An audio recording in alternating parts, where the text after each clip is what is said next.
Hey there, everyone. As always, welcome to the channel. Thanks for stopping by and hanging out for a few. My name is Rich. I'm the channel host. And 9 times out of 10, you're going to find us talking about drones and imaging and building your small or medium-sized drone business. Now, over the past few weeks, I've been working on a new class series, which will be getting announced here really soon.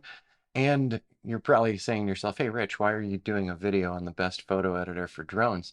Well, I needed to take a break from doing that full class. So it's been keeping me busy for weeks, and I think it's going to be a really fun one when it comes out. So be sure to tune in here, like and subscribe down below, and you'll receive notifications when our new videos come out, when our new announcements come out. Now, I was talking with a friend just yesterday about photo editing drone images. And so I decided, hey, let's do a quick video here on the best photo editor for drones. Now, this isn't clickbait, but this is going to be very honest here. There is no the best photo editor for drones. There are a ton of photo editors out there. They can handle JPEGs and TIFFs and RAW files, and you can do a lot of great editing work. And you're not confined to one specific editor. What I have up on screen right now, of course, is Adobe's Photoshop. Do I use Adobe's Photoshop regularly? Yes, I do. Making thumbnails like this, doing edits for my clients, doing edits for myself with my still images. And I've been doing digital photography since 2002. So I did not jump on the Photoshop bandwagon right away because there weren't great tutorials and instructionals out there. Today, we have so much great information on YouTube and on other social media. There are a ton of great photo editors out there available to us for doing our regular digital photography work and doing our drone work. And, think about it this way, drones. What are we getting out of the drones for still images? 9 times out of 10, JPEGs and RAW files. And almost every single one of the photo editors out there today can handle JPEGs and RAW files. So we popped up Adobe's Photoshop first, but so I wanted to tell you what's used in my studio. Well, of course, we use Lightroom every single week, almost on a daily basis. We use Lightroom and Photoshop.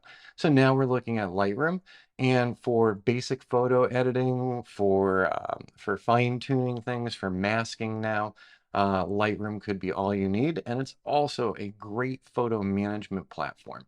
But if you're not interested in Lightroom and you're not interested in Photoshop, I got some other ones up here for you, but I just want to pull up Affinity Photo. So we are not looking at Photoshop or Lightroom right now. We are looking at Affinity Photo. Now, I use this one regularly as well. There's a lot of the same feel and the same type of navigation as in Photoshop. But there's also some additional tools in Affinity Photo that I use regularly, especially when we're doing 360-degree images. Affinity Photo has a great 360 tool here. So right now we're not set up for doing a 360, but if we were and I went to live projection and I went to equirectangular projection, we can actually see the full 360 image, which is something you can't do in a lot of the other photo editors. So normally, on a normal week, we're going to be using Affinity here, we're going to be using Photoshop here, and we're going to be utilizing Lightroom. Every single one of these does have a bit of a learning curve, so if you're new, go hunt around a little bit and find what works for you. So everyone does not need to be using Photoshop to have a successful drone business. Everyone does not need to be utilizing Lightroom to have a successful drone business. Another big one that's been making waves over the past couple of years is Skylum's Luminar, and they released Luminar Neo recently. Now, I used to utilize some of their software tools. I don't anymore because I've got so many other tools available to me. And, the sky replacements on this are great. If you're a novice digital photographer, this might be an interesting one for you. So also keep in mind there's different pricing options for different applications. So Adobe's Photoshop and Lightroom, hey, you can get those on a subscription basis. Luminar, they have several standalone purchases. I think they've started doing some type of subscription as well. And if you're looking to be really cheap, Gimp.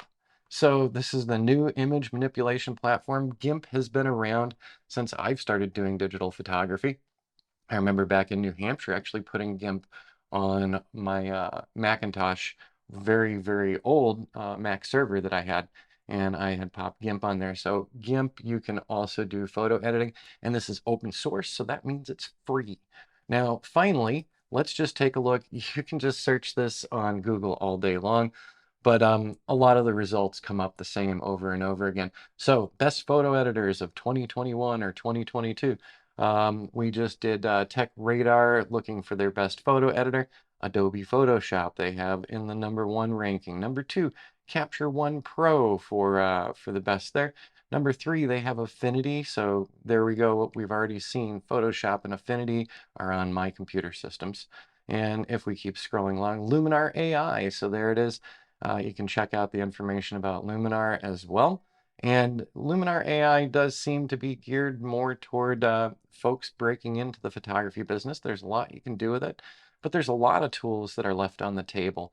You know, being able to do things like, let's go back to Photoshop really quick, being able to do things like thumbnails here. Some of these photo editors are just that, photo editors. You can't add text, you can't do other graphical design stuff. In Adobe's Lightroom, I'm not adding text there, I'm not doing other graphic design, I'm not adding um, I'm not adding shapes and things or anything, just editing the photos. So, if you want to go beyond just a photo editor, then you need to keep that in mind as you're shopping for the one that you'd like. So they've also listed exposure. I've never tried that one out. And of course, On1 Photo Raw. Yes, I've been an On1 user off and on for years, and I've had a lot of great success with the additional tools and plugins that On1 offers. And also Topaz Labs is another one to look up. So scrolling on down, DxO Photo Lab, heard of it, haven't utilized it. So you might want to do some reading out there. So in the end, when we're talking about the best photo editors out there, we're going to see Adobe pop up, of course. Um, we're going to see Affinity Photo pop up in there as well. We're going to see Gimp pop up. We're going to see Luminar pop up. All of these are available to you. Many of them do have trial periods. So in the end, if you're new to digital photography, you're just breaking into the business, whether it's for drones or just for regular fun photography, ground-based photography, you have a lot to choose from, and no selection is wrong. And I would also say, none of them are the worst either. So it's going to depend on your price point, your learning curve, your interest in different features that are offered by each one in order to make the decision of what the best photo editor for drone work is for you.